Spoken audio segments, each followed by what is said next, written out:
হোসেনপুরে বিএনপির জুলাই আন্দোলন র্যালিতে জিনারী ইউনিয়ন বিএনপির অংশগ্রহণ। কিশোরগঞ্জের হোসেনপুর জুলাই গণ অভ্যুত্থানের বর্ষপূর্তি উদযাপনের আন্দোলন মিছিল অনুষ্ঠিত করে বিএনপির নেতাকর্মীরা।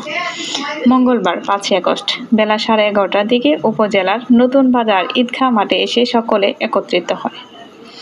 হোসেনপুর উপজেলা বিএনপির আহ্বায়ক জহিরুল ইসলাম মবিন এর নেতৃত্বে গণ অভ্যুত্থান ও পলায়ন দিবস উপলক্ষে উপজেলা ও পৌর এবং ইউনিয়ন বিএনপির উদ্যোগে একটি আন্দোলন মিছিলের আয়োজন করা হয়।